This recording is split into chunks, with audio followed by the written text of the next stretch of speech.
Hello everyone, welcome to T1 academy.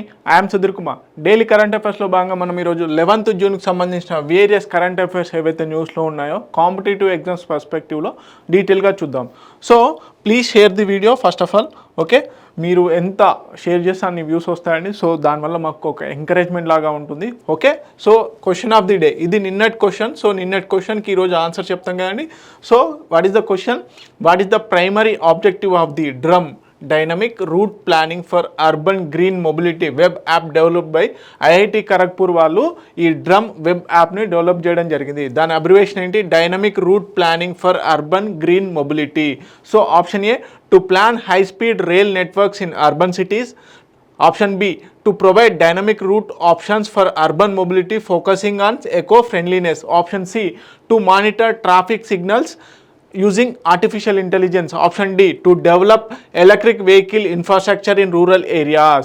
Okay, so బేసిక్గా option B is the correct answer. So drum web app అనేది ఎందుకు develop చేశారంటే, so shortest route కనుగొనడం కోసము, అదేవిధంగా environmental friendly route అంటే pollution తక్కువగా ఉన్నటువంటి రూటు, అదేవిధంగా ట్రాఫిక్ లేనటువంటి రూటు, అర్బన్ ఏరియాస్లో ట్రాఫిక్ కంజెషన్ తగ్గించడం కోసం అని చెప్పేసి ఐఐటి ఖరగ్పూర్ వాళ్ళు డ్రమ్ వెబ్ యాప్ను డెవలప్ చేయడం జరిగింది. So this is the correct option. B is the correct option. So Telugu medium స్టూడెంట్స్కి also B is the correct option. Okay, so now today day of the question. Okay, question of the day, where is the international conference on disaster resilient infrastructure 2025 held for the first time. Okay, 2025కు సంబంధించి international conference on disaster resilient ఇన్ఫ్రాస్ట్రక్చర్కి సంబంధించి ఎక్కడ జరిగింది first time అని అడుగుతున్నారు. Okay, 2025లో. Okay, first option వచ్చేసి India, second option వచ్చేసి ఆస్ట్రేలియా, థర్డ్ ఆప్షన్ వచ్చేసి యూరోప్, ఫోర్త్ ఆప్షన్ వచ్చేసి యూఎస్ఏ. ఓకే, తెలుగు మీడియం అభ్యర్థులు ఇది కూడా చూసుకోండి. సో క్వశ్చన్ తెలుగులో కూడా ఇవ్వడం జరిగింది. ఓకే, ఇది కామెంట్ సెక్షన్లో, దీనికి సంబంధించిన ఆన్సర్ కామెంట్ సెక్షన్లో కామెంట్ చేయండి. ఓకే, నెక్స్ట్ టుడే టాపిక్స్ కనుక చూసుకున్నట్లయితే revision of the base year. Okay, మనకు జీడిపి క్యాలిక్యులేషన్, గ్రాస్ డొమెస్టిక్ ప్రోడక్ట్కి సంబంధించి, అదేవిధంగా కన్జ్యూమర్ ప్రైస్ ఇండెక్స్ సంబంధించి, ఇండెక్స్ ఆఫ్ ఇండస్ట్రియల్ ప్రొడక్షన్కి సంబంధించి ఈ విధంగా బేస్ ఇయర్స్ ఉంటాయి కదా ఎకనామిక్ ఇయర్లో భాగంగా. సో ఆ బేస్ ఇయర్స్కి సంబంధించి ఇప్పుడు షిఫ్ట్ చేయబోతున్నారు. 2011-12 సంవత్సరం ఉండేది జీడిపికి, దాన్ని ఇప్పుడు చేంజ్ చేస్తున్నారు. ఏ ఇయర్కి చేంజ్ చేస్తున్నారు అనేది చూద్దాం. ఓకే, అదేవిధంగా దానికి కమిషన్గా ఎవరు చైర్మన్గా ఉన్నారని చూద్దాం. అదేవిధంగా పోయా ఫెస్టివల్ అని చెప్పేసి న్యూస్లో ఉంది, ఎవరు ఎక్కడ సెలబ్రేట్ చేస్తారో అనేది చూద్దాం. అదేవిధంగా ప్రాజెక్ట్ చీతా న్యూస్లో ఉందండి. ఓకే, టార్డిగ్రేడ్స్ కూడా న్యూస్లో ఉన్నాయి. ఎందుకు న్యూస్లో ఉన్నాయి అనేది చూద్దాము. అదేవిధంగా Indravati national park, Ken Betwa link project, అదేవిధంగా శ్రీ పద్మస్వామి టెంపుల్ ఎందుకు న్యూస్లో ఉంది. ఓకే, అదేవిధంగా Gangotri national park. Okay, next Pradhan Mantri Surakshit మాతృత్వ అభియాన్ 9 years అయిందండి. సో దీన్ని 9 years అయింది కాబట్టి న్యూస్లో ఉంది. సో దీని యొక్క స్పెషాలిటీస్ ఏందనేది చూద్దాం. Okay, ICC cricket hall of fame 2025 కూడా న్యూస్లో ఉంది. అదేవిధంగా ఇంకా ఇతర మిస్లీనియస్ కరెంట్ అఫైర్స్ కూడా న్యూస్లో ఉన్నాయి. Okay, so first current affair వచ్చేసి revision of the base year, revision of base year. So మనకి gross domestic product economy point of వ్యూలో జీడిపి, నేషనల్ ఇన్కమ్ని లెక్కించడానికి జీడిపిని, జిఎన్పిని, అదేవిధంగా గ్రాస్ నేషనల్ ప్రోడక్ట్ని, ఈ విధంగా ఎన్ఎన్పి, నెట్ నేషనల్ ప్రోడక్ట్ని క్యాలిక్యులేట్ చేస్తాం కదా. సో దానికి సంబంధించిన బేస్ ఇయర్ ఎప్పటికప్పుడు చేంజ్ అవుతూ ఉంటుంది. అది రియల్ జీడిపి కింద కన్సిడర్ చేస్తాము. ఏదైతే మనకి తటస్థ రేట్ ధరల ద్వారా క్యాలిక్యులేట్ చేసిన దాన్ని రియల్ జీడిపిగా పేర్కొంటాము. ప్రస్తుత ధరల ద్వారా లెక్కించిన దాన్ని మనము నామినల్ జీడిపిగా పేర్కొంటాము. Okay, real GDP, nominal GDP, అదేవిధంగా వీటిని రెండింటి ద్వారా జీడిపి డిఫ్లేటర్ని కూడా, అంటే ప్రైజెస్ ఎంతవరకు పెరిగాయి గత సంవత్సరంతో, అంటే బేస్ ఇయర్తో పోల్చుకున్నప్పుడు ఇప్పుడు ప్రస్తుతానికి ఎంతవరకు ధరలు పెరిగాయి, యాక్చువల్గా ఎంతవరకు ఎకానమీ అభివృద్ధి చెందింది అని చెప్పేసి ఈ రియల్ జీడిపి, అదేవిధంగా నామినల్ జీడిపి మధ్యలో ఉన్న వ్యత్యాసం ద్వారా మనం అంచనా వేయచ్చు. ఓకే, ధరలు పెరిగాయా లేదా, యాక్చువల్ ప్రొడక్షన్ పెరిగిందా లేదా, యాక్చువల్గా నేషనల్ ఇన్కమ్ పెరిగిందా లేదా అని చెప్పేసి ఈ బేస్ ఇయర్ ద్వారానే చేసుకుంటాం అనమాట. సో అదేవిధంగా GDP, index of industrial production, consumer price index, so ఈ మూడిటికి సంబంధించి బేస్ ఇయర్స్ని చేంజ్ చేయబోతున్నారు. ఓకే, ఈ ఇంప్లిమెంటేషన్ వచ్చేసి 2026 నెక్స్ట్ ఫైనాన్షియల్ ఇయర్ ఏదైతే ఉందో April 1 నుంచి స్టార్ట్ అవుతుంది కదా next financial year. So already 2025 2025-26కి సంబంధించిన ఫైనాన్షియల్ ఇయర్ స్టార్ట్ అయిపోయింది. సో ఇప్పుడు ఈ బేస్ ఇయర్ కొత్తగా వచ్చేటువంటి బేస్ ఇయర్ ఏదైతే ఉందో ఆ బేస్ ఇయర్ని నెక్స్ట్ ఇయర్ April 1 నుంచి లాంచ్ చేయబోతున్నారు. అంటే 2026-2027కు సంబంధించిన బేస్ ఇయర్ ఫైనాన్షియల్ ఇయర్తోని ఈ ఏదైతే కొత్తగా రివైజ్డ్ బేస్ ఇయర్ ఏదైతే ఉందో దాన్ని తీసుకురాబోతున్నారు అన్నమాట. సో బేసిక్గా చెప్పాను కానీ బేస్ ఇయర్స్ ఎందుకు ఇంపార్టెంట్ అంటే యాక్చువల్గా గడిచిన కాలం కంటే ఇప్పుడు యాక్చువల్గా కంపారిజన్లో ధరల విధంగా పెరిగిందా, గ్రోత్ లేదంటే నిజంగానే ప్రొడక్షన్ పెరిగిందా, ఇన్కమ్ అనేది పెరిగిందా అని లెక్కించుకోవడం కోసం అని చెప్పేసి ఒక తటస్థంగా ఒక బేస్ ఇయర్ అనేది ఉండాలి. సో అది రియల్ జీడిపి అంటారు. ఏదైతే ప్రస్తుత ధరల ద్వారా లెక్కిస్తారో దాన్ని నామినల్ జీడిపి అంటారు. Okay, a reference year with stable prices. So బేసిక్గా మనము బేస్ ఇయర్ని ఏ ఇయర్ని తీసుకుంటాము అంటే గడిచిన సంవత్సరాలలో ఏ ఇయర్ అయితే బాగా అభివృద్ధి చెంది ఎప్పుడైతే ఇన్ఫ్లేషన్ ప్రాపర్గా ఉండి ఒక ప్రాపర్ నామినల్గా ఉంటుందో ఆ ఇయర్ని బేస్ ఇయర్గా తీసుకోవడం జరుగుతుంది. ఆయా ఎకనామిక్ సైంటిఫిక్ రీసెర్చ్ ద్వారా ఆ బేస్ ఇయర్ని డిసైడ్ చేయడం జరుగుతుంది అనమాట. Compare economic indicators over time. So adjust data for inflation and reflects real growth trend. చెప్పాను కానీ ఇన్ఫ్లేషన్ అంటే ధరల పెరుగుదల ఎంతవరకు ఉంది, యాక్చువల్గా ఎంత పెరిగింది అని చెప్పేసి ఒక సపోజ్ ఎగ్జాంపుల్ చెప్తా. I'm telling just example. Okay. So ప్రస్తుతానికి ఇప్పుడు మనకి 2011-12 అనేది బేస్ ఇయర్ ఉంది. సో ఈ 2011-12లో ఒక కంపెనీ 100 షూస్ని ప్రొడక్షన్ చేసింది. అప్పుడు దీని ప్రైస్ ఎంత అంటే 10,000. ఈ ప్రొడక్షన్ చేసిన దానికి 10,000 రూపాయలు కాస్ట్ అయింది. ఓకే, అదే ఇప్పుడు 2024-25 అంటే గడిచిన సంవత్సరం ఫైనాన్షియల్ ఇయర్ అయిపోయింది కదా. సో 2024-25లో అంతే 100 షూస్ని ప్రొడక్షన్ చేసింది. కానీ దీని యొక్క ప్రైస్ ఇప్పుడు 11,000. అంటే ఇక్కడ మనీ పాయింట్ ఆఫ్ వ్యూలో చూసుకుంటే పెరిగింది. ప్రొడక్షన్ అనేది పెరగలే, ఇక్కడ సేమ్ ప్రొడక్షన్, కాకపోతే ప్రైస్ అనేది ఇంక్రీజ్ అయింది, ఇన్ఫ్లేషన్ అనేది అయింది. కానీ ఇదే 2011-12లో సపోజ్ 100 షూస్ ప్రొడక్షన్ జరిగింది అనుకుందాం, 100 షూస్, అదే 10,000 price. Okay, next 110 shoes production జరిగింది. 110 షూస్ని తయారు చేయడం జరిగింది ఒక కంపెనీ. దాని యొక్క ప్రైస్ వచ్చేసి 11,000. ఓకే, ఇప్పుడు ఏంటంటే ఇక్కడ 110 షూస్ అంటే 10 షూస్ని మ్యానుఫ్యాక్చర్ అంటే కొత్తగా క్రియేట్ చేయడం జరిగింది. ప్రైస్ కూడా సేమ్ ఉందన్నమాట. ఇక్కడ ఏదైతే ప్రైస్ ఉందో ఇక్కడ సేమ్ అదే ఇండివిజువల్ ప్రైస్ అనేది ఉంది. అంటే యాక్చువల్గా ఇక్కడ గ్రోత్ అనేది అయ్యింది, ఇక్కడ కాలేదు, ఇక్కడ ఓన్లీ ప్రైజెస్ మాత్రమే పెరిగాయి. అంటే ఈ విధంగా బేస్ ఇయర్ హెల్ప్ అవుతుంది అనమాట. ఏదైతే తటస్థంగా ఉన్నటువంటి నామినల్గా ఇన్ఫ్లేషన్ ఉన్నటువంటి ఒక ఇయర్ని ఎక్కడైతే ప్రైజెస్ ప్రాపర్గా ఉండి నిజంగానే ప్రొడక్షన్ మంచిగా జరిగినటువంటి ఒక బేస్ ఇయర్ ఒక ఇయర్ని ఎకనామిక్ సైంటిస్టులు చూస్ చేసుకొని కమిషన్ ద్వారా గవర్నమెంట్ అపాయింట్ చేసినటువంటి కమిషన్ రికమెండ్ చేసిన ఇయర్ని బేస్ ఇయర్గా రికగ్నైజ్ చేయడం జరుగుతుంది. బేసిక్గా జరిగేటువంటి ఇంటెన్షన్ ఇది. సో ఇది తరచుగా రివైజ్ చేస్తూ ఉంటారు, ఎందుకంటే తరచుగా ఇన్ఫ్లేషన్ పెరుగుతూ ఉంటుంది. Okay, year on year inflation అనేది కంపల్సరీ పెరుగుతూ ఉంటుంది, there is no doubt. Okay, ఎప్పుడో ఒకసారి రిసెషన్స్ ఉన్న టైంలోనూ ఇంకెప్పుడో కానీ ఇన్ఫ్లేషన్ అనేది తగ్గదు, డిఫ్లేషన్ అవ్వదు. ఓకే, సో బేసిక్గా this is the concept about the base year. So base year ఎందుకు తీసుకుంటారు అంటే యాక్చువల్ గ్రోత్ జరిగిందా లేదా అని తెలుసుకోవడానికి బేస్ ఇయర్ని చూస్ చేసుకుంటారు.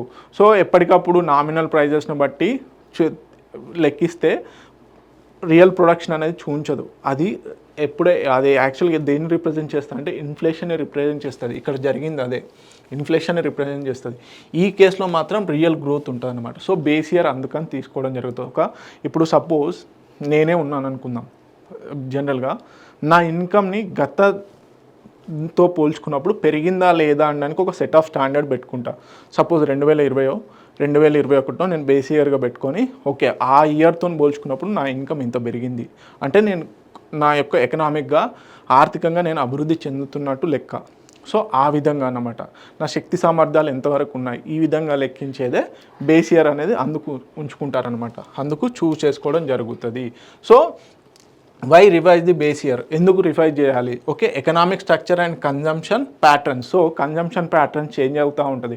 ఒకప్పుడు ఇండియాలో ఏంటి, ఎరువులను ఎక్కువగా యూస్ చేసేవాళ్ళు. అంటే రీసెంట్ ట్రెండింగ్ ఏంది, ఆర్గానిక్ ఫార్మింగ్ మీద పడ్డారు, ఆర్గానిక్ ఫార్మింగ్ చేస్తున్నారు. సో చేంజింగ్ ప్యాటర్న్స్ అవుతున్నాయి. ఒకప్పుడు నార్మల్గా ఫీచర్ మొబైల్స్ ఉండేవి, ఓకే, కీప్యాడ్స్. ఇప్పుడు ఏంది, స్మార్ట్ ఫోన్స్. సో ఆ విధంగా చేంజ్ ప్యాటర్న్స్. ఒకప్పుడు మనమంతా రొట్టెలు అవి తినేవాళ్ళం, ఇప్పుడు పిజ్జా, బర్గర్స్ ఇలా. సో చేంజ్ ప్యాటర్న్స్ ఏంటి, ఒకప్పుడు మనం పెట్రోల్ డీజిల్ కార్స్ యూజ్ చేసేవాళ్ళం, ఇప్పుడు ఏంటి ఎలక్ట్రికల్ కార్స్కి రావడం జరిగింది. ఒకప్పుడు మామూలుగా బస్ ట్రాన్స్పోర్ట్ యూజ్ చేసేవాళ్ళం, ఇప్పుడు మెట్రో యూజ్ చేస్తున్నాం. సో ఈ విధంగా చేంజింగ్ ప్యాటర్న్స్ ఏమవుతున్నాయి. సో వాటికి అనుగుణంగా ఒక బేస్ ఇయర్ ఎప్పటికప్పుడు చేంజ్ అవుతూ ఉంటుంది. అదేవిధంగా ఓల్డర్ బేస్ ఇయర్స్ మే మిస్ ఎమర్జింగ్ సెక్టార్స్. సో ఒకప్పుడు ఆర్టిఫిషియల్ ఇంటెలిజెన్స్ ఉందా, ఒకప్పుడు ఫోర్త్ ఇండస్ట్రియల్ రెవల్యూషన్ ఉందా, లేవు. సో అదే బేస్ ఇయర్ కంటిన్యూ చేస్తూ ఉంటే ఈ ఎమర్జింగ్ టెక్నాలజీస్ని క్యాచ్ చేయలేం, పట్టుకోలేం. సో అందుకని చెప్పేసి ఎప్పటికప్పుడు ఏది బేస్ ఇయర్ని చేంజ్ చేస్తూ ఉంటారు. సో ఎమర్జింగ్ సెక్టార్స్ ఏవైతే ఉన్నాయో, అదేవిధంగా అప్డేటెడ్ బిహేవియర్స్ ఏవైతే ఉన్నాయో, ఇలాంటి వాటిని క్యాచ్ చేయడం కోసం. అదేవిధంగా మోడర్న్ డేటా కలెక్షన్. సో ఒకప్పుడు పాతకాలం పద్ధతులు ఉపయోగించి లెక్కించడం వల్ల కొంత డాటా మిస్ మ్యాచ్ అయ్యేది, double counting అవ్వేది national ఇన్కంలో.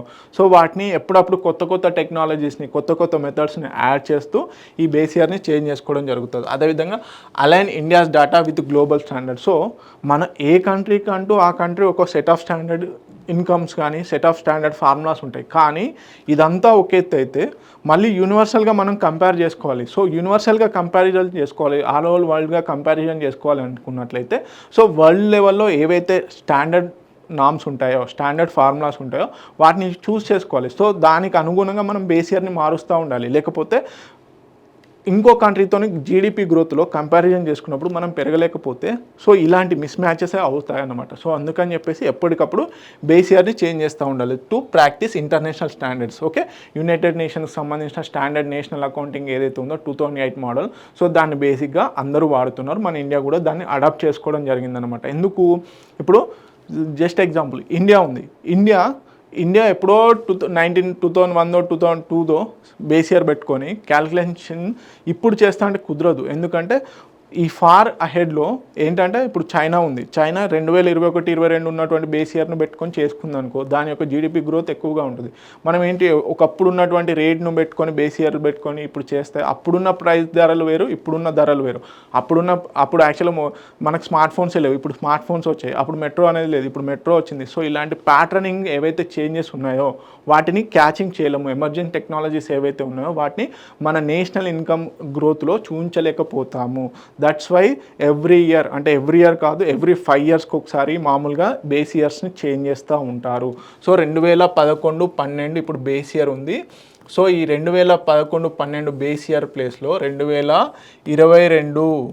2022-23ని తీసుకురాబోతున్నారు. Okay, GDP క్యాలిక్యులేషన్స్లో అదేవిధంగా ఇండెక్స్ ఆఫ్ ఇండస్ట్రియల్ ప్రొడక్షన్స్లో గుర్తుపెట్టుకోండి, ఇక్కడ 3 బేస్ ఇయర్స్ మారబోతున్నాయి. ఒకటి ఇండెక్స్ ఆఫ్ ఇండస్ట్రియల్ ప్రొడక్షన్, ఇంకోటి నేషనల్ ఇన్కమ్ అదే జీడిపి, స్థూల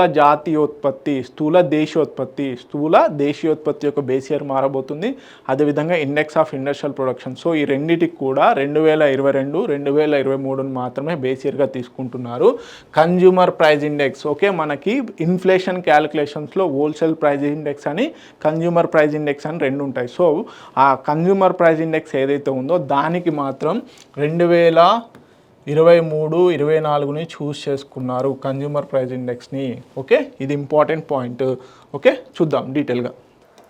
ఓకే, బేస్ ఇయర్, కొత్త బేస్ ఇయర్ ఏంటి, జీడిపికి, గ్రాస్ డొమెస్టిక్ ప్రోడక్ట్ ఏంటి, స్థూల దేశీయోత్పత్తికి, అదేవిధంగా ఇండెక్స్ ఆఫ్ ఇండస్ట్రియల్ ప్రొడక్షన్కి 2022-23ని బేస్ ఇయర్గా నిర్ణయించడం జరిగింది.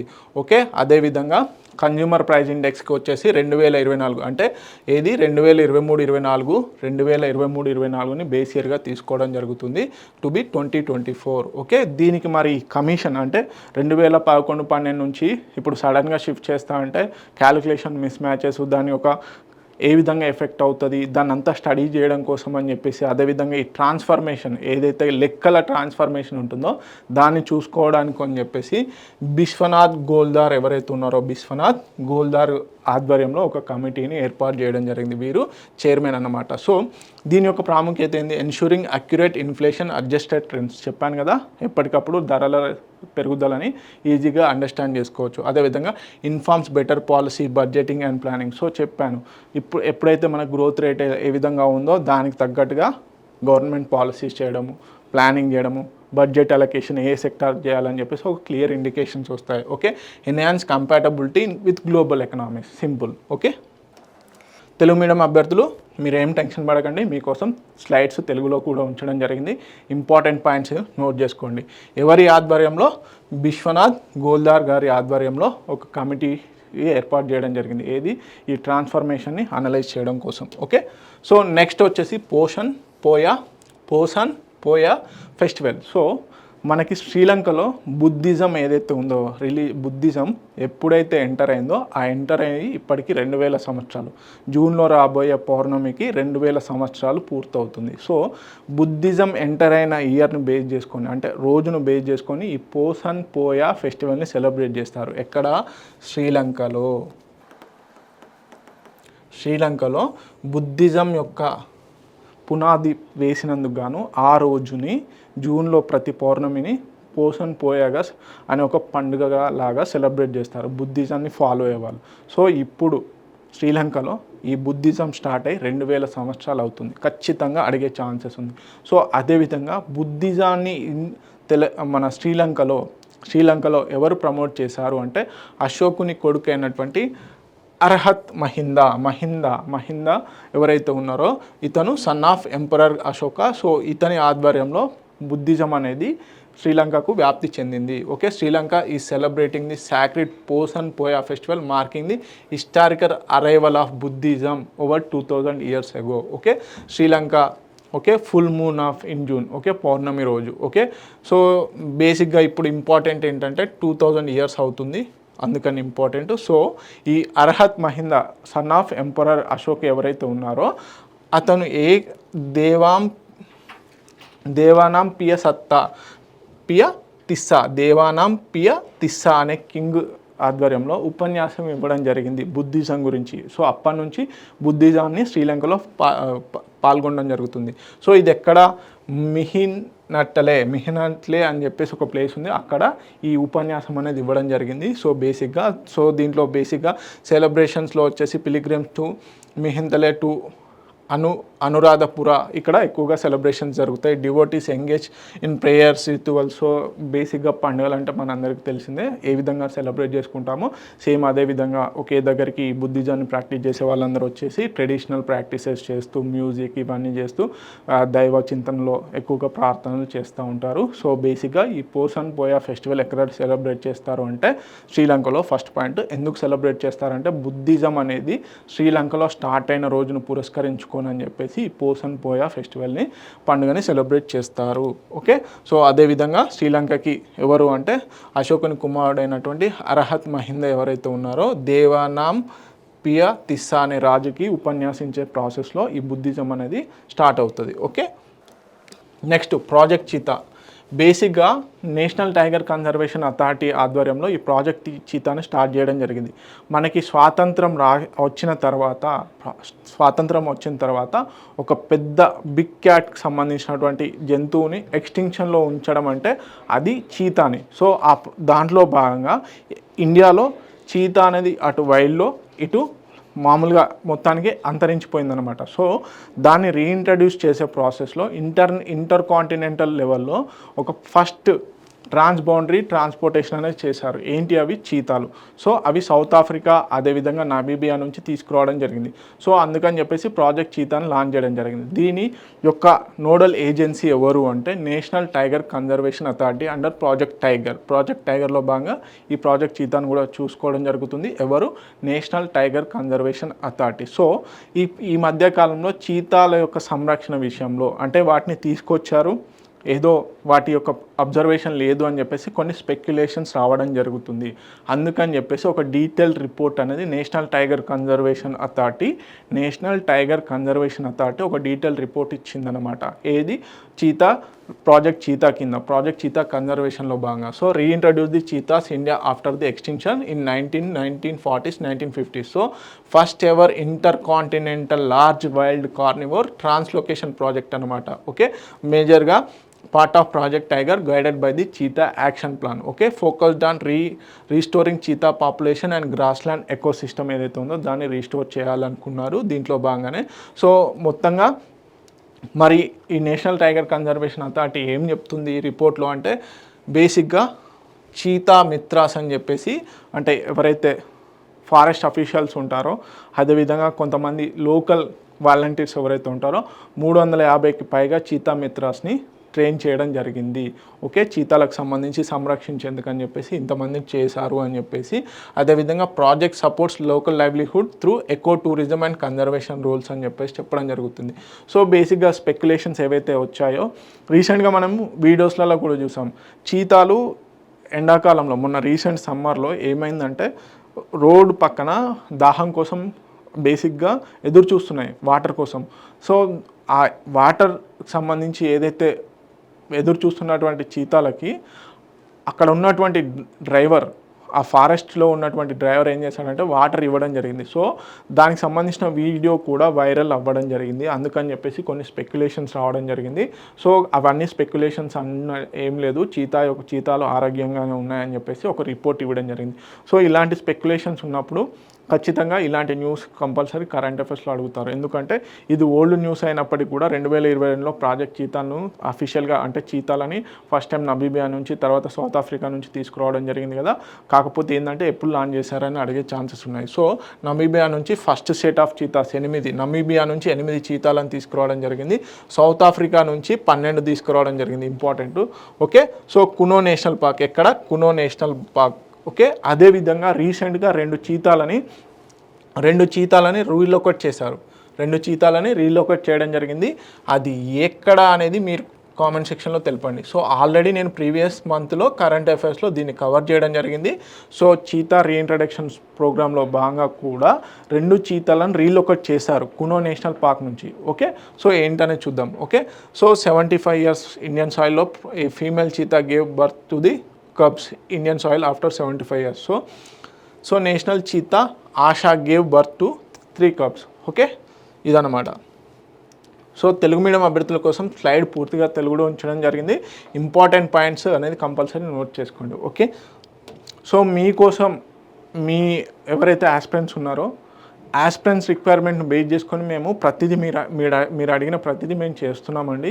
సో దయచేసి వీడియోస్ని షేర్ చేయండి. నా డైలీ కరెంట్ అఫైర్స్ అనే కాదు, T1 అకాడమీ నుంచి ఏ వీడియో పబ్లిష్ అయినా చూడండి. ఎందుకంటే నోటిఫికేషన్ వచ్చే కంటే ముందే మీరు మీ ప్రిపరేషన్ కంప్లీట్ చేయండి దయచేసి. Okay, so please watch videos and share the videos. So మీరు ఇచ్చే ఒకే చిన్న కాంట్రిబ్యూషన్ ఏంటంటే, మీ దగ్గర నుంచి డబ్బులు ఆశించడం లేదు, మేము ఫ్రీగానే క్లాసెస్ ప్రొవైడ్ చేస్తున్నాం. ఒకే ఒక కాంట్రిబ్యూషన్ మీ నుంచి కావాల్సింది ఏంటంటే, మా యొక్క ఇనిషియేటివ్ని ప్లీజ్ అవేర్ అదర్ పీపుల్, అంటే ఇతర వాళ్ళకి తెలియజేయండి మా యొక్క ఇన్ఫర్మేషన్ గురించి. సో మా ఇనిషియేటివ్ గురించి ఇతర వాళ్ళకి తెలియజేయండి. దయచేసి వీడియోని షేర్ చేయండి వీలైనంత వరకు. Okay, so tardigrades. సో భూమి పుట్టినప్పుడు జీవం పుట్టుకలో ఫస్ట్ జన్మించిన వాటిలలో ఈ టార్డిగ్రేడ్స్ కూడా వన్ ఆఫ్ ది అన్నమాట. సో భూమి పుట్టినప్పుడు జీవం ఎప్పుడైతే మొదలైందో భూమిపైన, అప్పుడు ఈ టార్డిగ్రేడ్స్ కూడా పుట్టాయి అని చెప్పేసి ఒకటి ఉంది. సో సైంటిఫిక్గా ఇంకా ప్రూవ్ చేయాల్సింది ఉంది. సో రీసెంట్గా ఏం చేస్తుందంటే ఆక్సియం 4 మిషన్ మనకి శుభాంశు శుక్లా ఇండియా నుంచి 2nd ఆస్ట్రోనాట్ ఇంటర్నేషనల్ స్పేస్ స్టేషన్కి వెళ్తున్నాడు.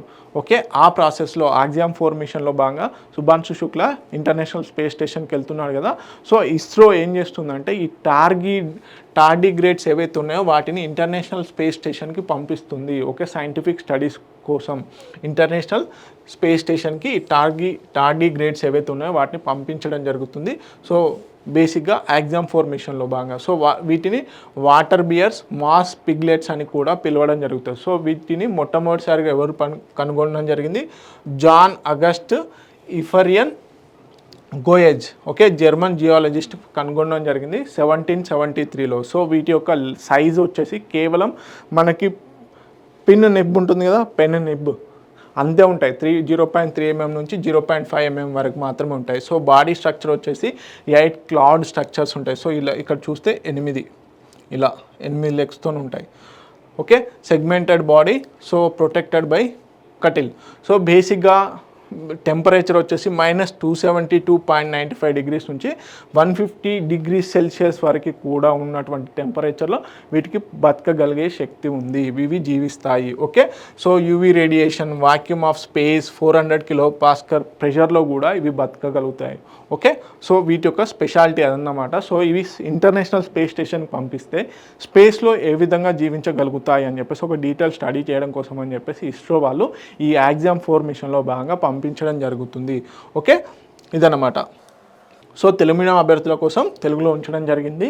Okay next Indravati national park. So బేసిక్గా ఇది ఎక్కడ ఉందంటే ఛత్తీస్గఢ్లో ఉండడం జరిగింది. ఇంద్రావతి నేషనల్ పార్క్ ఛత్తీస్గఢ్లో ఉంది.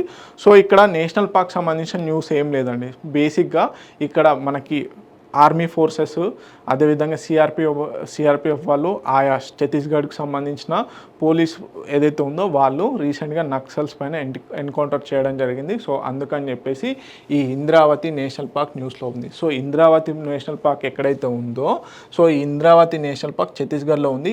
ఇది bordered with Maharashtra. Okay so ఈ ప్లేస్లో రీసెంట్గా ఎన్కౌంటర్స్ జరిగాయి. Okay security forces has encounter Maoist anti Naxal operations in the Indravati national park, అందుకని న్యూస్లో ఉంది. సో ఇంద్రావతి నేషనల్ పార్క్ న్యూస్లో ఉంది కాబట్టి ఖచ్చితంగా దాని గురించి తెలుసుకోవాలి. అది ఎక్కడ ఉంది, ఛత్తీస్గఢ్లో ఉంది. ఆ ఇంద్రావతి నేషనల్ పార్క్ ఎందుకు పేరు వచ్చిందంటే ఇంద్రావతి అనే రివర్ దీని బార్డర్ గుండా వెళ్తుంది కాబట్టి దీనికి ఇంద్రావతి నేషనల్ పార్క్ అని రావడం జరిగింది. ఓకే ఇక్కడ బీజాపూర్ డిస్టిక్ ఛత్తీస్గఢ్లో ఉంది. సో దీన్ని 1983లోనే ప్రాజెక్ట్ టైగర్లో భాగంగా టైగర్ రిజర్వ్ కూడా ఇంద్రావతి టైగర్ రిజర్వ్గా కూడా గుర్తించడం జరిగింది. సో ఎందుకు ఇంద్రావతి రివర్ పేరు మీదుగా దీనికి ఇంద్రావతి నేషనల్ పార్క్ అని రావడం జరిగింది. Okay boundary with Maharashtra. Okay undulating hilly terrain. So దీని యొక్క మేజర్గా సముద్ర మట్టం నుంచి 177 నుంచి 599 మీటర్స్ వరకు హిల్స్ ఉంటాయన్నమాట.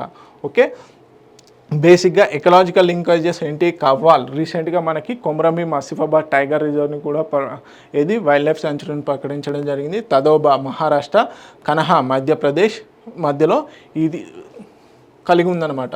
ఓకే సో ట్రాన్స్లొకేషన్ బార్డర్గా కూడా ఉంటుంది. Okay mixed moist deciduous forest take సింపుల్గా ఏదైనా నేషనల్ పార్క్ న్యూస్లో ఉందంటే ఫస్ట్ గుర్తుపెట్టుకోవాల్సింది అది ఏ స్టేట్లో ఉంది, దానికి టైగర్ రిజర్వ్ స్టేటస్ ఉందా, దాన్ని నేషనల్ పార్కుగా ఎప్పుడు గుర్తించారు, ఇయర్స్ గుర్తుపెట్టుకోవాలి. అదేవిధంగా అక్కడ ఇంపార్టెంట్ ఫ్లోరా అండ్ ఫానా మొక్కలు ఏమేమి ఉన్నాయి, ఫానా అంటే ఏమేమి జంతువులు నివసిస్తున్నాయి అనేది ఇంపార్టెంట్. సో బేసిక్గా dry mixed deciduous forest take ఇవన్నీ కూడా ఉండడం జరిగింది. Okay so wild buffalo other species include tiger, leopard ఇవన్నీ కూడా ఇక్కడ జీవించడం జరుగుతుంది. సింపుల్గా ఇక్కడ మావోయిస్ట్ల ఎన్కౌంటర్ జరిగింది కాబట్టి న్యూస్లో ఉంది. ఓకే సో తెలుగు మీడియం అభ్యర్థులు please note it down. Okay next Ken Betwa link project. Ecological సైంటిస్టులు ఓకే కన్జర్వేషన్ చేసిన వాళ్ళు ఎవరైతే ఉన్నారో ఎకలాజికల్ ఎన్విరాన్మెంటల్ కన్వర్జేషనిస్టులు ఎవరైతే ఉన్నారో వారు ఈ కేన్ బెత్వా లింక్ ప్రాజెక్ట్ పైన కొన్ని ఆబ్జెక్షన్స్ అనేవి తెలపడం జరుగుతుంది. ఎందుకు అంటే ఇక్కడ పన్నా టైగర్ రిజర్వ్ బేసిక్గా కేన్ అండ్ బెత్వా రివర్స్ రెండు కూడా యమునా రివర్ ఏదైతే ఉందో మనకి గంగా రివర్కి మెయిన్ ట్రిబ్యూటరీ అయినటువంటి యమునా రివర్కి ఈ కేన్ రివర్ అదేవిధంగా బెత్వా రివర్లు రెండు కూడా ప్రధాన ఉపనదులు. ఓకే సో ఆ ఉపనదులలో కేన్ అనేది ఎక్కువగా వాటర్ కలిగి ఉండడం వల్ల ఆ కేన్లో ఉన్నటువంటి వాటర్ కేన్ రివర్లో ఉన్నటువంటి సర్ప్లస్ వాటర్ మిగులు జలాలు ఏవైతే ఉన్నాయో వాటిని బెత్వా రివర్కి ట్రాన్స్పోర్ట్ చేస్తూ మనకి లింక్ ప్రాజెక్ట్ చేయబోతున్నారు. ఆ లింక్ ప్రాజెక్ట్ వచ్చేసి రీసెంట్గా బడ్జెట్లో కూడా దానికి బడ్జెట్ అలొకేషన్స్ చేయడం జరిగింది. సో ఆ లింక్ ప్రాజెక్ట్లో భాగంగా ఏంటి ఈ పన్నా టైగర్ రిజర్వ్ ఏదైతే ఉందో ఇది మెయిన్గా ఎఫెక్ట్ అవ్వడం జరుగుతుంది. అందుకని చెప్పేసి ఎకలాజికల్ కన్జర్వేషనిస్టులు ఎవరైతే ఉన్నారో వారు కన్సర్న్ ఎక్స్ప్రెస్ చేయడం జరుగుతుంది. దాదాపుగా పన్నా టైగర్ రిజర్వ్కి సంబంధించినటువంటి 6,000 హెక్టార్స్ యొక్క అప్రాక్సిమేట్లీ 6,000 హెక్టార్స్ అనేటి ఈ కేన్ బెత్వా లింక్ ప్రాజెక్ట్లో భాగంగా నాశనం అవ్వడం జరుగుతుంది, డ్యామేజ్ అవ్వడం జరుగుతుంది. అందుకని చెప్పేసి ఎకలాజికల్ కన్జర్వేషనిస్టులు ఎవరైతే ఉన్నారో వారు ఎక్కువగా కన్సర్న్ ఎక్స్ప్రెస్ చేయడం జరుగుతుంది. ఓకే, కేన్ రివర్లో ఉన్నటువంటి ఈ సర్ప్లస్ వాటర్ ఏదైతే ఉందో, సో మీరు ఇక్కడ చూస్తున్నట్లయితే ఇదంతా కూడా ఇక్కడ ఉన్నటువంటి రివర్ వాటర్ అంతా కూడా ఇటు బెత్వా రివర్లో కలపడం జరుగుతుంది. సో ఇది ఒక కేన్ బెత్వా లింక్ ప్రాజెక్టు ఇండియాలోనే అతిపెద్ద లింక్ ప్రాజెక్ట్గా, రివర్ లింక్ ప్రాజెక్ట్గా పేర్కొనడం జరుగుతుంది. సో దీనివల్ల మనకి యూపీ అండ్ మధ్యప్రదేశ్లో ఏదైతే ఈ రీజియన్ ఉందో బుందేల్ఖండ్ రీజియన్ అంటారు. సో ఈ రీజియన్లో నీటి ఎద్దడి అనేది తగ్గే ఛాన్సెస్ ఉన్నాయి. Okay, tributaries of Yamuna. So Bundelkhand రీజియన్లో ఈ కేన్ బెత్వా లింక్ ప్రాజెక్ట్ వల్ల మనకి వాటర్ అవైలబిలిటీ ఉంది. సో ఇరిగేషన్ ప్రాజెక్ట్ మంచిదే, కాకపోతే ఎట్ ది సేమ్ టైం మనకు సస్టైనబుల్ డెవలప్మెంట్ కూడా ఇంపార్టెంట్. సో మనకి ఏదైతే ఆహారాన్ని ఇస్తున్నటువంటి అడవులు ఏవైతే ఉన్నాయో, వర్షాలు ఇస్తున్నటువంటి అడవులు ఏవైతే ఉన్నాయో వాటిని కాపాడాల్సిన బాధ్యత కూడా మనదే. సో దానికి ఏమైనా ఆల్టర్నేట్ చూస్తారా అనేది చూడాలి. సో ఇదన్నమాట. సో మేజర్గా ఈ కేన్ బెత్వా రివర్ ఏదైతే ఉందో ఈ పన్నా టైగర్ రిజర్వ్ ఉన్నటువంటి ప్రాసెస్లోనే ఎక్కువగా హ్యాబిటాట్ అనేది లాస్ అవుతుంది. అందుకని ఎక్కువగా అపోజిషన్ కూడా రావడం జరుగుతుంది. ఓకే, తెలుగు మీడియం అభ్యర్థులు please note it down. Next, Shri Padmanabhaswamy temple ఎక్కడ ఉంది? మనకి కేరళలో ఉంది, చాలా ఫేమస్. ఓకే, కేరళలో ఉండడం జరిగింది. సో ఇప్పుడు ఎందుకు న్యూస్లో ఉందంటే మహాకుంభాభిషేకం అనేది 270 సంవత్సరాల తర్వాత నిర్వహించడం జరుగుతుంది. ఖచ్చితంగా అడుగుతారు ఎన్ని సంవత్సరాల తర్వాత ఈ మహాకుంభాభిషేకం ఏది? తంజావూరులోని తిరువనంతపురంలోని కేరళలో ఉన్నటువంటి తిరువనంతపురంలో అనంత పద్మనాభ స్వామి టెంపుల్ ఏదైతే ఉందో అక్కడ ఎన్ని సంవత్సరాల తర్వాత మహాకుంభాభిషేకం నిర్వహించబడింది అంటే 270 సంవత్సరాలు. ఓకే, సో బేసిక్గా ఇక్కడ అనంత శయనం పోస్టర్లో ఉండడం జరుగుతుంది. ఓకే, హిస్టారికల్ సిగ్నిఫికెన్స్ ఏంటంటే 8th century 9th century టైంలోనే దీని యొక్క ప్రజెన్స్ అనేది ఉంది. కాకపోతే మార్తాండవర్మ 1750లో మార్తాండవర్మ ఎవరైతే ఉన్నారో ట్రావెన్కోర్ కింగ్డమ్కి సంబంధించిన వారు ఈ మొత్తం ఆ ట్రావెన్కోర్ కింగ్డమ్ని ఈ డైటీకి అప్పగించడం జరిగింది. ఓకే, కేరళ అండ్ ద్రవిడియన్ స్టైల్లో నిర్మించడం జరిగింది. సో మనకి టెంపుల్స్ ఏవైనా న్యూస్లో ఉంటే ఫేమస్ టెంపుల్స్, ఆ ఫేమస్ టెంపుల్స్ ఏ స్టైల్లో కన్స్ట్రక్షన్ చేశారు? నగర స్టైలా, ద్రవిడ స్టైలా, లేకపోతే వసరా స్టైలా? సో ఇవి ఇంపార్టెంట్. ఎందుకు అంటే మనకి యాన్షియంట్ హిస్టరీలో టెంపుల్ ఆర్కిటెక్చర్ అనేది ఒక పార్ట్. సో మనకి ఎస్పెషల్లీ తెలంగాణ పీపుల్ కానీ ఏపీ పీపుల్ కానీ ఎందుకు అంటే ఈ స్టైల్స్లో ద్రవిడ స్టైల్ మన దగ్గర నుంచి ఆర్జిన్ అయింది కాబట్టి ఎక్కువగా ద్రవిడ స్టైలే ప్రామినెన్స్ పొందింది కాబట్టి గుర్తింపుని పొందింది కాబట్టి కంపల్సరీ అడిగే ఛాన్సెస్ ఉన్నాయి. అండ్ వన్ మోర్ థింగ్ ఏంటంటే Dravidian style Tamil and Kerala రీజియన్లో ఎక్కువగా అభివృద్ధి చెందినప్పటికీ మనకు మిక్స్చర్తో కూడుకున్నటువంటి వసరా స్టైల్, త్రికుట టెంపుల్స్ ఇవన్నీ ఎక్కువగా ఏపీ అండ్ తెలంగాణలో ఉండడం జరిగింది. సో టెంపుల్స్ ఏవైనా న్యూస్లో ఉంటే కంపల్సరీ అడిగే ఛాన్సెస్ ఉన్నాయి. సో మీరేంటి అది ఏ స్టైల్లో కట్టారు అనేది కంపల్సరీ చూడాలి. సో 7 టైర్ గోపురం అనేది ఉంటుంది. సో చాలా మురల్స్తో కూడుకున్నటువంటి చాలా అద్భుతంగా చెక్కినటువంటి శిల్పాలు అనేవి ఎక్కువగా లార్డ్ శివ, గజలక్ష్మి, సో ఇవన్నీ తో కూడుకున్నటువంటి ఈ టెంపుల్ పైన ఆర్కిటెక్చర్లో కనిపించడం జరుగుతుంది. ఓకే, సో ఎందుకు న్యూస్లో ఉందనేది ఇంపార్టెంట్. 270 సంవత్సరాల తర్వాత మహాకుంభాభిషేకం అనేది జరుగుతుంది, అందుకని ఇంపార్టెంట్. ఎక్కడ ఉందనేది ఇంపార్టెంట్, కేరళలోని Thiruvananthapuram. Okay, next Gangotri national park. So Gangotri national park ఎక్కడ ఉంది అనేది important. Okay, Gangotri national park వచ్చేసి మనకు ఉత్తరాఖండ్లో ఉంది. ఉత్తరాఖండ్లోని ఉత్తరకాశీ డిస్టిక్లో ఉండడం జరిగింది. ఉత్తరాఖండ్ రాష్ట్రంలో ఈ గంగోత్రి నేషనల్ పార్క్ అనేది ఉంది. ఇప్పుడు ఎందుకు న్యూస్లో ఉందంటే బేసిక్గా వేస్ట్ ఇన్సినరేటర్స్ అంటే వేస్ట్ కలెక్షన్ చేసిన తర్వాత ఆ వేస్ట్ని మండించేటువంటి అంటే ఎలాంటి ఉద్గారాలు లేకుండా మండించేటువంటి ప్రాసెసే వేస్ట్ ఇన్సినరేషన్. సో ఆ వేస్ట్ ఇన్సినరేషన్ ఎలాంటి ప్రపోజల్స్ లేకుండా, ఎలాంటి పర్మిషన్స్ లేకుండా ఈ గంగోత్రి నేషనల్ పార్క్లో ఎస్టాబ్లిష్ చేశారని చెప్పేసి అక్కడ ఉన్నటువంటి లోకల్స్ ప్రొటెస్ట్ చేయడం జరుగుతుంది. అందుకని చెప్పేసి గంగోత్రి నేషనల్ పార్క్ న్యూస్లో ఉంది.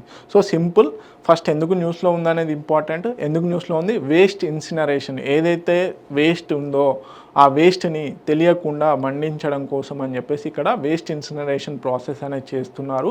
సో అది తెలియకుండా ఎస్టాబ్లిష్ చేసినందుకు, పర్మిషన్స్ లేకుండా ఎస్టాబ్లిష్ చేసినందుకు అక్కడ ఉన్నటువంటి లోకల్స్ ప్రొటెస్ట్ చేయడం జరుగుతుంది.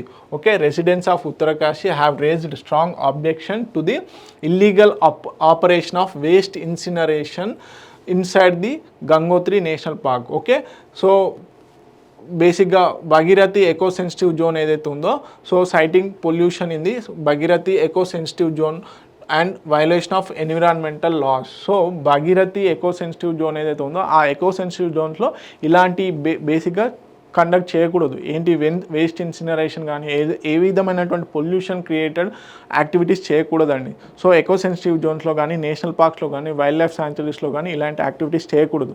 కాకపోతే చేస్తున్నారు. అందుకని చెప్పేసి ఈ ఉత్తరకాశీ పీపుల్ ఎవరైతే ఉన్నారో వాళ్ళు ప్రొటెస్ట్ చేయడం జరుగుతుంది. ఓకే, బేసిక్గా ఈ గర్వాల్ హిమాలయాస్లో ఈ గంగోత్రి నేషనల్ పార్క్ అనేది ఉంది. సో దీని యొక్క మొత్తం ఏరియా వచ్చేసి 2390 square kilometres. Okay, so Bhagirathi river ఏదైతే ఉందో దాని క్యాచ్మెంట్ ఏరియాలో ఇది ఉంది.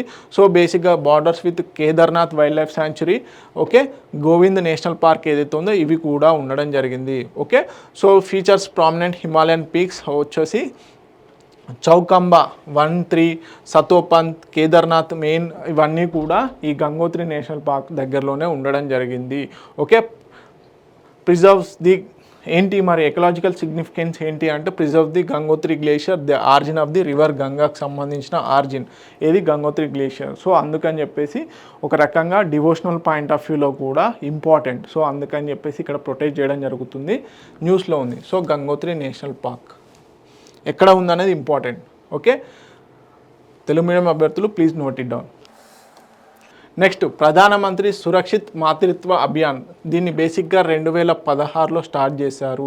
ఓకే, సో బేసిక్గా ఎంఎంఆర్, మెటర్నల్ మోర్టాలిటీ రేట్ ఏదైతే ఉందో, మాతృత్వ మరణాలు ఏవైతే ఉన్నాయో వాటిని తగ్గించడం కోసం అని చెప్పేసి, ఓకే, మాతృత్వ మరణాలు రాకుండా proper pregnancy and proper deliveries కావడం కోసం అని చెప్పేసి ఈ ప్రధానమంత్రి సురక్షిత్ మాతృత్వ అభియాన్ అనేది తీసుకురావడం జరిగింది. సో ఇప్పుడు 9 years అనేది కంప్లీట్ చేసుకుంది. సో దీని యొక్క హైలైట్స్ ఏంటి అని చూద్దాం. ఈ స్కీమ్ యొక్క ఏంటి అని చూద్దాం. ప్రధానమంత్రి సురక్షిత్ మాతృత్వ Abhiyan marks 9 impactful years in improving maternal health outcomes across India. So మనము రీసెంట్గా శాంపుల్ రిజిస్ట్రేషన్ సర్వే కూడా, అదేవిధంగా నేషనల్ ఫ్యామిలీ హెల్త్ సర్వే 5 ఇవన్నీ చూసాం కదా. దాంట్లో కంపేర్ విత్ ప్రీవియస్ సర్వేస్తో పోల్చుకున్నప్పుడు మనకు మెటర్నల్ మోర్టాలిటీ రేట్ కానీ, నియోనాటల్ నవజాత శిశు మరణాలు కానీ, నియోనాటల్ మోర్టాలిటీ రేట్ కానీ, అండర్ 5 మోర్టాలిటీ రేట్ కానీ, ఓకే, ఇవన్నీ చూసాము. ఇవన్నీ కూడా గతంతో పోల్చుకున్నప్పుడు ఇంపాక్ట్ఫుల్గా చాలా వేగంగా అభివృద్ధి జరిగింది. సో మెటర్నల్ మోర్టాలిటీ రేటు దాదాపుగా చాలా మట్టుకి తగ్గించడం జరిగింది. దాదాపు సస్టైనబుల్ డెవలప్మెంట్ గోల్స్కి ఈక్వల్గా రావడం జరుగుతుంది. మనం ఏదైతే 2030లో ఈ మెటర్నల్ మోర్టాలిటీ రేట్కి సంబంధించి టార్గెట్స్ పెట్టుకున్నామో అవి కూడా అక్కడి వరకు రీచ్ అయ్యే విధంగా ఉంది. సో ఈ ఏంటి ప్రధానమంత్రి సురక్షిత్ మాతృత్వ అభియాన్లో భాగంగా every 2 and 3rd trimester trained specialist దగ్గర చూయించుకోవడం జరుగుతుంది. యాంటీనాటల్ కేర్ అనేది ఒక చెకప్ ఉంటుంది. ఆ యాంటీనాటల్ కేర్కి సంబంధించిన చెకప్ వచ్చేసి 2nd and 3rd trimester by trained specialist. So early detection and management of high risk pregnancies ఏవైతే ఉంటాయో, high risk pregnancies, so heavy bleedings ఇలాంటివి ఉంటాయి కదా. సో అలాంటి వాటిని ముందే గుర్తించి వాళ్ళకి ప్రాపర్గా గైడ్ చేస్తూ ఉంటారు. ఓకే, ఎవరైతే antenatal care quality through diagnostics, counselling and risk tagging ఇవన్నీ కూడా ఈ మాతృత్వ అభియాన్లో చేస్తూ ఉంటారు.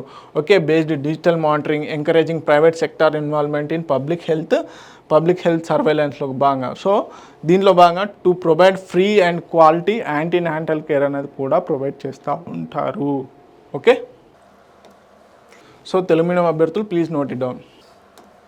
Next ICC cricket hall of fame 2025, ICC cricket hall of fame 2025 ఏదైతే ఉందో, సో రీసెంట్గా మన మాజీ కెప్టెన్ అయినటువంటి ఎంఎస్ ధోని గారిని ఈ హాల్ ఆఫ్ ఫేమ్ క్లబ్లో చేర్చడం జరిగింది. ఐసీసీకి సంబంధించి ఈ హాల్ ఆఫ్ ఫేమ్ అనేది ఎప్పుడు 2009 నుంచి స్టార్ట్ చేయడం జరిగింది. సో ఇక్కడ విశిష్టంగా ఎవరైతే సీనియర్స్ ఉంటారో వారి కంట్రీస్కి కాంట్రిబ్యూట్ చేసినటువంటి క్రికెటర్స్కి గుర్తింపుగా ఈ ఐసీసీ హాల్ ఆఫ్ ఫేమ్లో ఉంచడం జరుగుతుంది. సో దాంట్లో ఈ ఇయర్ ప్రకటించిన దాంట్లో మన ఇండియా నుంచి ఎవరు ఎంఎస్ ధోని గారు ఎన్నికవ్వడం జరిగింది. ఎంఎస్ ధోనితో పాటుగా ఇతర 6 ఏంటనే చూద్దాం. సో హషీమ్ ఆమ్లా ఇక్కడ సౌత్ ఆఫ్రికాకు సంబంధించిన క్రికెటర్, అదేవిధంగా మాథ్యూ హెడెన్ ఎవరైతే ఉన్నారో ఆస్ట్రేలియాకు సంబంధించిన అతను, సనా మీర్ పాకిస్తాన్కి సంబంధించిన క్రికెటరు, ఇవి ఫీమేల్ కేటగిరీలో.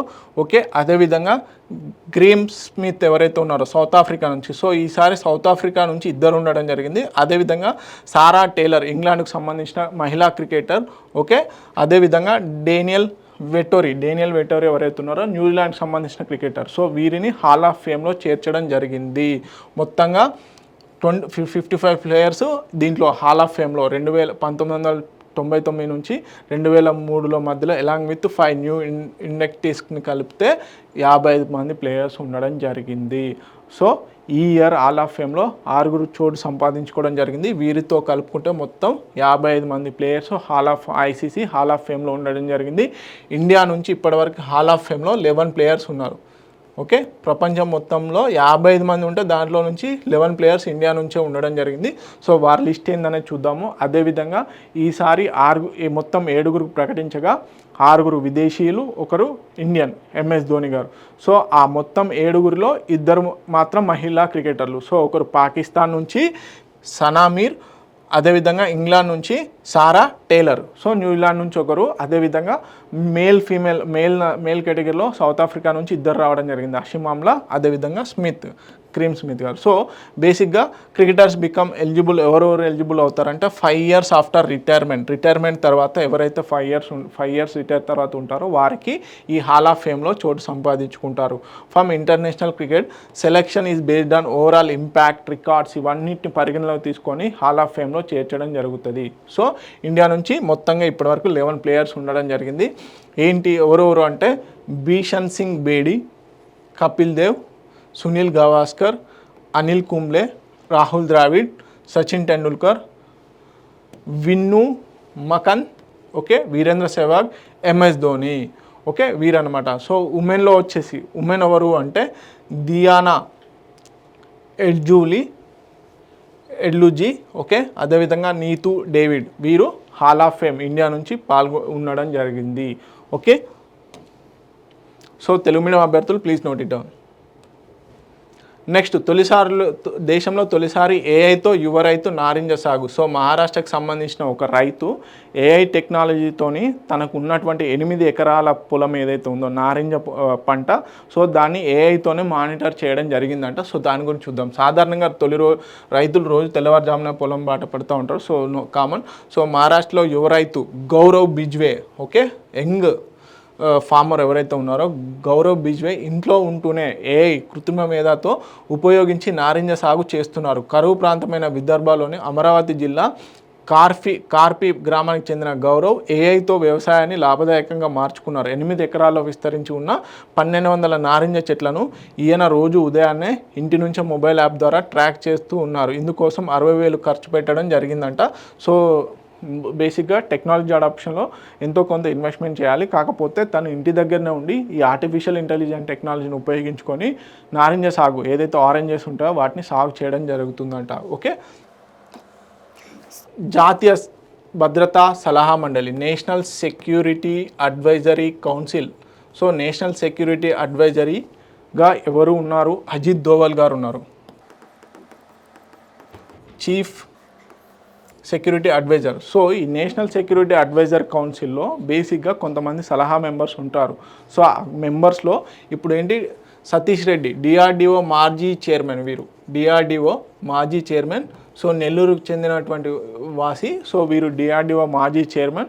సో వీరు ఇప్పుడు నేషనల్ సెక్యూరిటీ అడ్వైజర్ కౌన్సిల్లో మెంబర్గా ఉండడం జరిగింది. డిఆర్డిఓ మాజీ చైర్మన్ ప్రొఫెసర్ జి సతీష్ రెడ్డిని జాతీయ భద్రతా మండలి సభ్యుడిగా కేంద్ర ప్రభుత్వం నియమించింది. జాతీయ భద్రతా సలహాదారు అజిత్ దోవల్ నేతృత్వంలో జాతీయ భద్రతా సలహా మండలి సభ్యుడిగా మంగళవారం నుంచి 2 ఏళ్ల పాటు, ఎన్ని సంవత్సరాల పాటు, 2 years పాటు దీంట్లో కొనసాగుతున్నారు. అంటే 2027 జూన్ 9 వరకు సతీష్ రెడ్డి కొనసాగనున్నారు.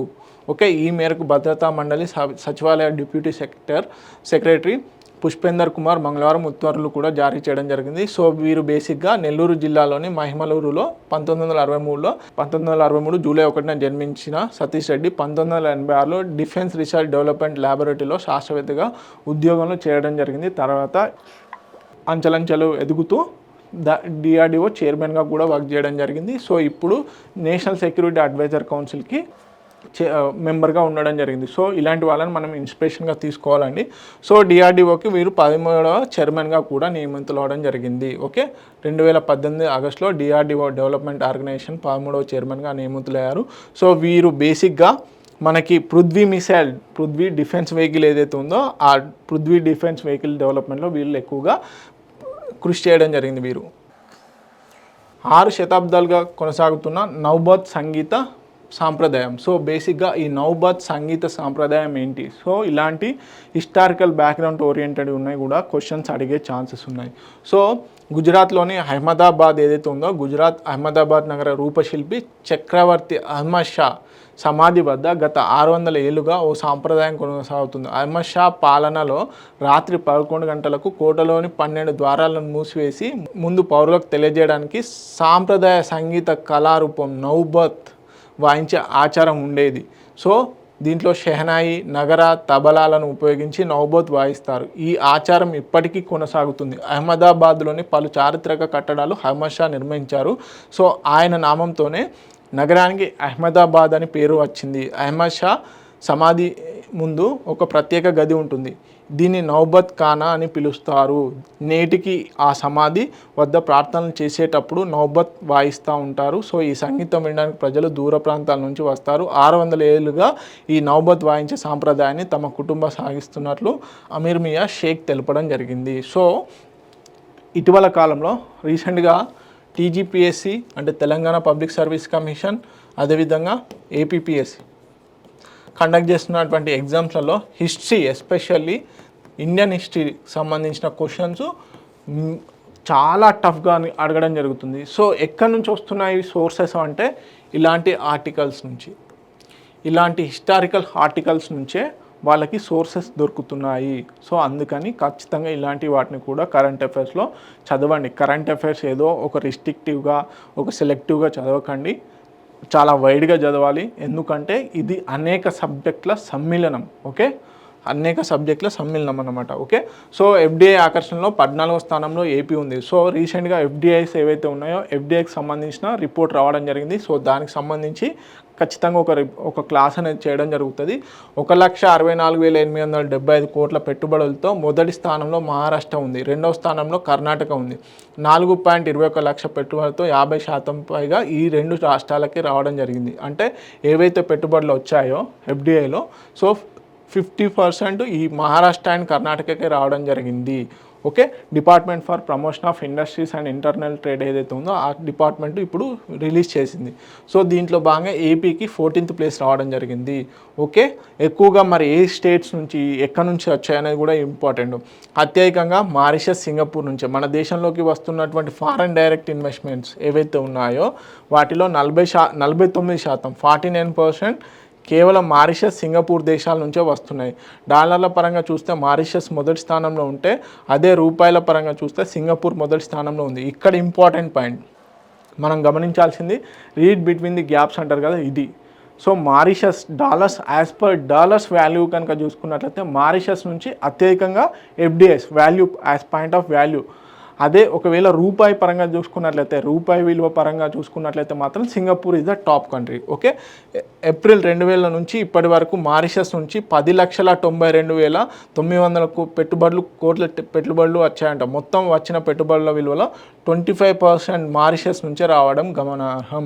ఇదే సమయంలో 24% వాటాతోని సింగపూర్ 12,18,108 కోట్ల పెట్టుబడులు వచ్చాయి. ఇది రూపాయి వాల్యూతోని. ఆ తర్వాత అమెరికా, నెదర్లాండ్, జపాన్ ఇతర కంట్రీలు ఉండడం గమనార్హం. సో ఇప్పుడు టాప్ స్టేట్స్ ఏంటి, ఎఫ్డిఐని ఆకర్షిస్తున్నటువంటి ఫారెన్ డైరెక్ట్ ఇన్వెస్ట్మెంట్స్లో భాగంగా ఎక్కువగా ఎఫ్డిఐలను ఆకర్షిస్తున్నటువంటి రాష్ట్రాలు ఏంటి అనేది చూద్దాం. టాప్ 5 స్టేట్స్ కనుక తీసుకున్నట్లయితే మహారాష్ట్ర 1,64,875 కోట్లు, కర్ణాటక 56,030 కోట్లు, గుజరాత్ 51,540 కోట్లు, ఢిల్లీ 47,947 కోట్లు, తమిళనాడు 31,103 కోట్లు. సో ఇక్కడ ఏపీకి సంబంధించిన ర్యాంకు 14. మరి తెలంగాణకు సంబంధించిన ర్యాంక్ ఏంటి అనేది మీరు కామెంట్ సెక్షన్లో కామెంట్ చేయండి. సో కామెంట్ సెక్షన్లో కామెంట్ చేయండి తెలంగాణ ర్యాంక్ ఎంత. ఓకే, ఎఫ్డిఐ ఆకర్షణలో. సో ఇవన్నీ ఇంపార్టెంట్ కరెంట్ అఫైర్స్. మరిన్ని ఇంపార్టెంట్ సబ్జెక్ట్ రిలేటెడ్ వీడియోస్ కోసం కానీ అదేవిధంగా ఇతరత్ర నోటిఫికేషన్స్ కోసం T1 అకాడమీ టెలిగ్రామ్ ఛానల్ని ఫాలో అవ్వండి. T1 అకాడమీ టెలిగ్రామ్ ఛానల్లో అన్ని అప్డేట్స్ ఎప్పటికప్పుడు మా ఇనిషియేటివ్స్ని కూడా టెలిగ్రామ్ రూపకంగా షేర్ చేయడం జరుగుతుంది. సో ఒక కమ్యూనికేషన్ పాయింట్ ఉండాలి కాబట్టి టెలిగ్రామ్లో మేము ఎప్పటికప్పుడు మీకు కావాల్సిన డౌట్స్కి మేము ఆన్సర్ చేయడానికి రెడీగా ఉన్నాము. ప్లీజ్ లాగిన్ ఇంటూ అంటే subscribe to the T1 academy in YouTube channel as well as Telegram also. Okay, Telegram గ్రూప్లో జాయిన్ అవ్వండి. Thank you so much.